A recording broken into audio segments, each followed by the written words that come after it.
In this video, we're going to talk about how to properly use images on your online store to really maximize sales and get customers to trust you and buy into your brand and just enjoy the experience of shopping with you on your website. So I've just knocked this up very quickly as like a test online store that I can show you these demonstrations with.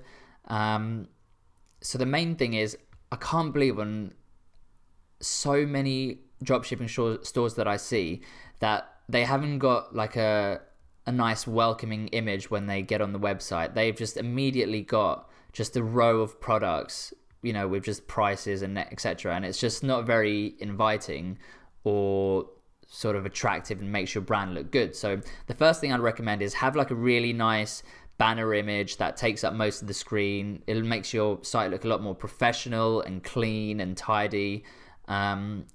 And then that's the best way to make a really good first impression, because most people, when they visit a new website, especially a new website, they'll just spend a couple of seconds on it to decide whether it's worth looking at or not. So as soon as they land on your page, you want them to have like a bang, wow, that's a really nice image, let's see what else is around. And then they're more likely to actually stay on your store instead of just closing the tab and moving on to something else. So start with that. And then same with the collections. So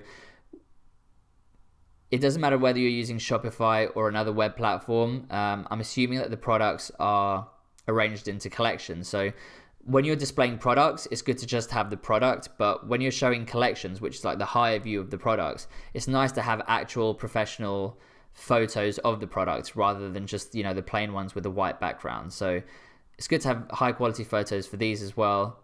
And then you're going to make a really good first impression when someone visits your store. So that's the home page. The main thing I want to talk about is actually the collection pages and the product pages themselves. So if we go to this one here. Now I've purposefully laid out this collection page like this because I want to show you what's good to do and what's not good to do. So images for products should always be with a transparent background if you can, because it just looks very clean. It keeps the focus on the products rather than any distracting backgrounds, which you can see on this next row. So this is okay, the second row, but the first row is ideal because it's just very focused on the product. Like if I go to Amazon, and then if I go to passport covers,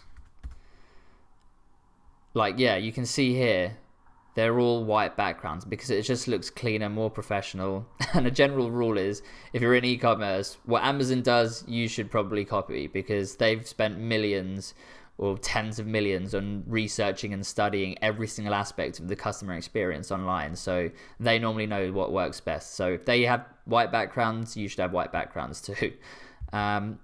So that's that. But if you can't find white background photos for the products you choose, it's fine to use ones which do have a background, but just make sure that then all of the products in your collection have a background. Don't have it where some have a white background and some don't have a white background, because it just looks really messy and unprofessional. And a lot of dropshipping stores I see make this mistake, and it just looks a bit amateur and more likely for people that are going to actually leave the website and think, no, this doesn't quite look right. So do ideally the clean background images. And then what you should definitely not do, which I see a lot, is some people think you can just import products from AliExpress and then that's it, start making millions of dollars. No, that's not how it works. So don't have products where they've literally still got like Chinese writing at the bottom or a logo on there, because that immediately raises questions of, why is there a logo, why is there Chinese writing on this? Like, it just looks very suspicious. And then I don't know if you'll be able to see this on your screen, but there's a very light grey background around this product, and then this one's got a clear background, this one's got a full background, and this one's got like the main image and then a smaller image pasted in, and this one the guy's holding something, whereas none of these have a hand in the photo. So make your collection pages as consistent as possible. Don't have it where it's sort of really random, because I'll tell you why it's so important. Not just the obvious point of it looks cleaner and more professional, but imagine you're looking at a new website for the first time. Your brain's having to work a bit harder to sort of understand what it's seeing because it's not used to it. So when you first land on a page, if it's just these clean photos, like it's really easy, you know, like, yeah, these are passport covers, this is exactly what they look like, perfect, I'm understanding this very easily. This is slightly more complex because your brain has to differentiate between the actual product and the background, and that's a bit more work. And then this is where consumers just get automatically turned off because they're having to differentiate between products where it's all of the products in the photo like this one, or if it's just one product and then this one's closed but then this one's open, and then, oh, why is there a logo there? Or, oh, why is there a hand here? And, oh, look, there's 2 photos in this one, and, oh, I wonder what this Chinese writing means. And you're just overloading the brain when it's trying to just very quickly figure out something new. So make it as easy as possible for people to understand exactly what you're selling, make it look professional, make it look clean, and then you've got a much higher likelihood that they're going to purchase something from you. So those are my tips for the collection page. And then if we go to one of the product pages, which one should we choose? Let's go here. Actually, I think I've got a better example. Let's go to this one. Yeah, okay, so when it comes to the product page, if you can, it's always good to have more than one photo. So again, a lot of people that are dropshipping, they'll just use the main photo that they get imported from AliExpress and then just use that. But it's always good, or the opposite, which is just as bad, is they'll put all of the 20 to 30 photos in that are just, like, most of them are garbage, and there's only a couple that are actually good. So I always like to have minimum 2, maximum 5 of any product. And what you just want to do is give the customer a better look. So obviously they can't pick it up and have a look around themselves. So they're more likely to buy if they can see the back, the front, the side. So in this particular example, there's one that shows the front, and the back's obviously going to be very similar because it's just a passport cover. And then I just show one on the side so you can see its thickness and how it opens, and then also the other products that are in the collection. So those 2 products very clearly show what the product looks like. Those 2 images clearly show what the product looks like. And then the third photo, which is absolutely essential, and I very rarely see done, is have one photo that shows social proof. So most people will not buy a product from a new store if there isn't social proof. And by social proof, I mean, can you be trusted? Like, are other people interested in this product? So for example, if you're running adverts and your advert's got a lot of likes and comments, that is social proof because it shows people are interested, people are buying, and it's like, oh, I want to get on this action too.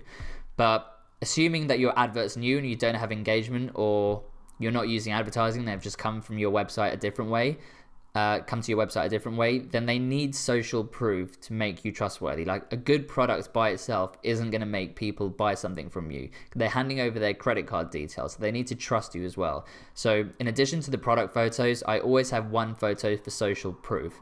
And if you're just starting and you don't have any like customers who have sent you photos of their products or any reviews on social media where they're saying, hey, this brand is great, then what I do is this. And this is taken from AliExpress. So I've added this title myself. So I've called my store Demo because it's just a demonstration. And I've added this title of Demo Customers Love This Product.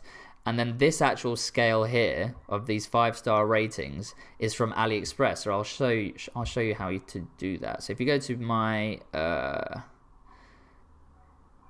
products, all you do is, so obviously you're going to choose products that have got a high rating anyway. So you're always guaranteed to have like a 5-star rating or a 4.5-star rating because you won't dropship with products that have got anything lower than that anyway. So that's a really good thing.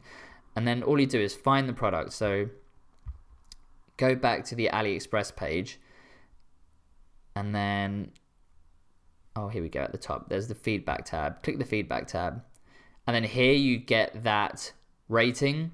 And then all you do is screenshot this rating graph here and then paste it. So I use Photoshop because that's just what I use. But you don't have to have Photoshop. You can also just do it in Microsoft PowerPoint and then just crop or on Apple I think it's called Keynote. And then all you do is just crop the sides to make it just this white box here.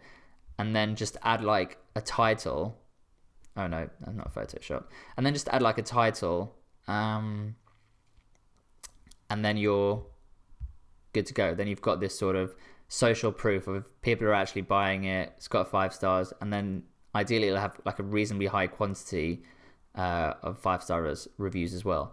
And this goes back to the one of the first modules in this course of where I said it's good to have products that aren't at 0 and you're going to try and make a success out of a product with 0 sales. It's good to have sales where there's like at least 500 to 1,000, and then you've also got that social proof built in that you can copy and paste and add to your store.